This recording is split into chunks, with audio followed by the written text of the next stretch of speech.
Arrange था, order से हमने कुछ एलिमेंट्स को अरेंज करना, इज कॉल्ड द सीक्वेंस। और अगर हमें उसमें कोई रूल भी फॉलो हो जाता है तो इज कॉल्ड द प्रोग्रेशन। यही पढ़ा था बच्चे आपने, ठीक है। अब हमसे आगे हमने कुछ टर्म्स निकाली थी, कुछ वो सीक्वेंस बन रही थी और कुछ प्रोग्रेशन बन रही थी, ठीक है बच्चे। सीक्वेंस अगर कोई रूल को फॉलो नहीं करते हुए आ रही हमारी टर्म्स, ठीक है, is called the sequence.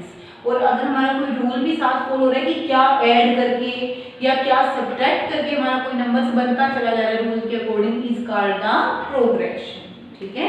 For example हमने जैसे यहाँ 1 लिया, फिर 3, फिर 5, फिर 7, 9, 11, 13, 15, ये लिखते चले जाते हैं, ठीक है बच्चे। 1 क्या है, फर्स्ट टर्म, 3 क्या है, सेकंड टर्म, 5 कौन सी, third term, fourth term, fifth term, ये हमारी टर्म्स है बच्चे। फर्स्ट टर्म 1, उसमें 2 ऐड करके क्या आया, देखो 1 में 2 ऐड किया 3, फिर 3 में 2 ऐड किया बच्चे 5 में 2 ऐड किया 7 में 2 ऐड किया 9, ऐसे करके हम ऐड करते जा रहे हैं और टर्म्स हमारी आती चली जा रही हैं। क्लियर हुआ बच्चे? तो ये हमारी क्या है, एक प्रोग्रेशन है।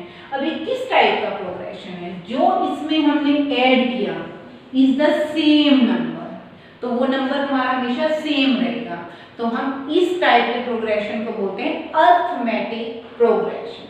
तो हमारा कहां से स्टार्ट करें बच्चे, अर्थमेटिक प्रोग्रेशन से। अब तक हमने प्रोग्रेशंस को पढ़ा था, अब हम किसे पढ़ रहे हैं, अर्थमेटिक प्रोग्रेशन। क्लियर बच्चे? जहां पर आपका ये सेम रह जाए कि हमने क्या ऐड किया, हम इसे नेम दे देते हैं डी का, क्योंकि डी क्या इसका डिफरेंस बच्चे, क्योंकि इन दोनों का डिफरेंस कितना है 2 का, इन दोनों का डिफरेंस 2, इसमें डिफरेंस 2 2 का डिफरेंस है बच्चे, तो हम इसे क्या नेम देते हैं डी का। क्लियर?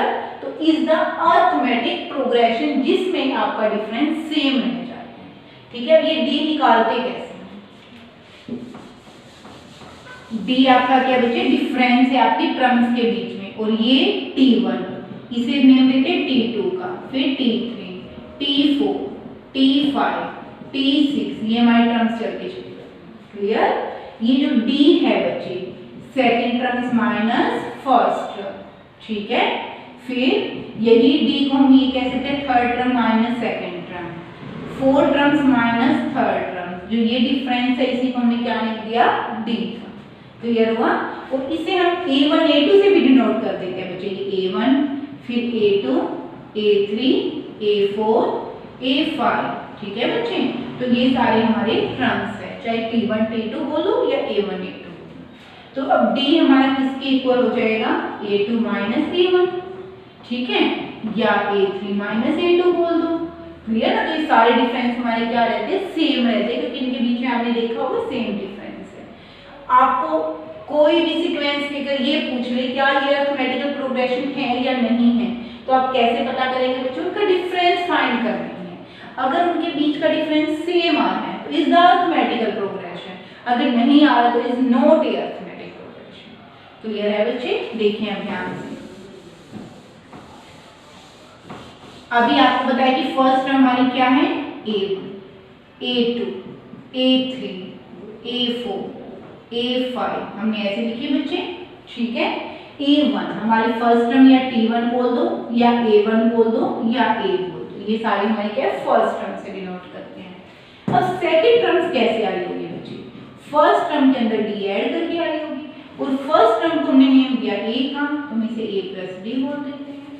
अब हमारी थर्ड टर्म कैसे आई होगी बच्चे, ये हमारी सेकंड टर्म्स के अंदर D को ऐड किया होगा हमने, ठीक है। सेकंड टर्म्स क्या थी हमारी, A प्लस D, उसके अंदर एक और D ऐड हो गया, तो क्या आंसर आ गया, A प्लस में 2D बच्चे। ऐसे हमें 4 टर्म्स निकालनी है, वो कैसे आएगी, थर्ड टर्म में D को ऐड कर देंगे आप। क्लियर? थर्ड टर्म्स क्या आपकी, A प्लस 2D, उसके अंदर D ऐड करके A प्लस 3D, ठीक है बच्चे। ऐसे ही हमने 6 टर्म्स निकालनी है, तो क्या आ जाएगी बच्चे, T5 प्लस में D, और उसको फॉलो करते हुए लिखें T4 A प्लस 3D है, तो T6 क्या आएगा बच्चे, A प्लस में 5, हो गया क्लियर।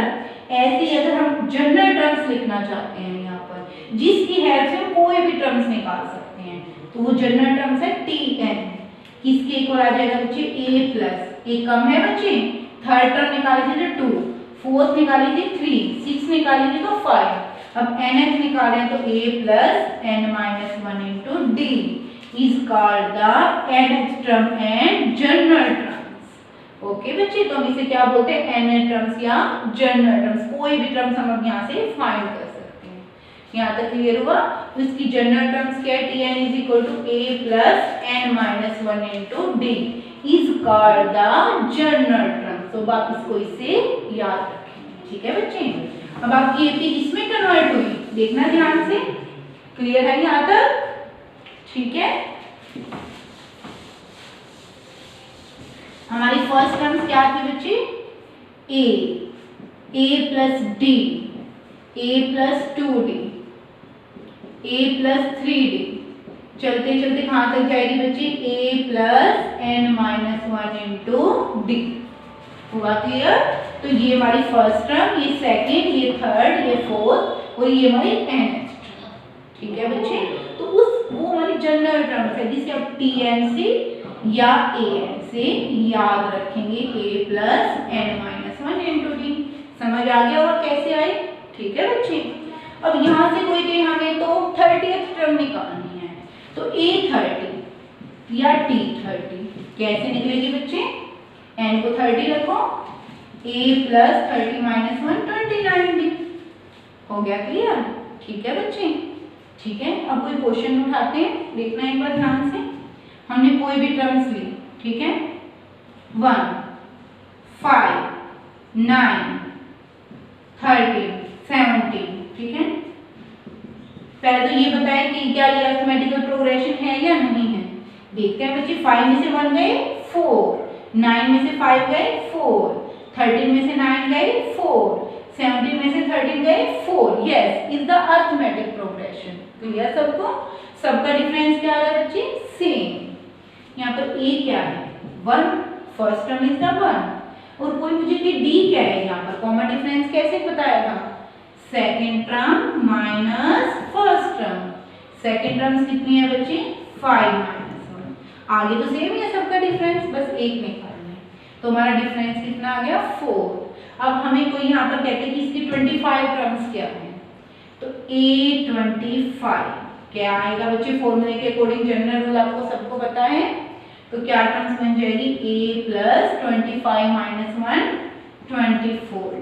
सब्स्टिट्यूट कर दें, a 1 है, 24 into 4। हो गया क्लियर? ठीक है बच्चे, तो 1 plus 97। ओके बच्चे, क्लियर? ऐसे कोई कहेगी किसी की 32 टर्म्स निकालो, तो n को उठाकर यहाँ 32 रखोगे और यहाँ कितना बन जाएगा, a plus 31t, और उसमें उठाकर अपनी वैल्यू को सब्स्टिट्यूट कर सकते हैं। कर सकते हैं ना बच्चे? तो ऐसे सबसे पहले हमें क्या चेक करना है कि हमारा प्रोग्रेशन अरिथमेटिक है या नहीं है। अगर वो अरिथमेटिक प्रोग्रेशन है तो उसके साथ हमें a और d वो दोनों चीजें मिल जाएंगी, निकाल लेंगे हम उसको। फिर जो भी टर्म्स निकालनी होगी हम यहाँ पर जनरल फॉर्मूले के अंदर उसे सब्स्टिट्यूट करेंगे और अपने सिंपल क्वेश्चंस को सोल्व करते हैं। तो ऐसे करके आप कोई भी टर्म्स यहाँ से फाइंड कर सकते हैं। ठीक है, तो इस टाइप से आप काफी क्वेश्चंस की प्रैक्टिस करना, जो क्वेश्चन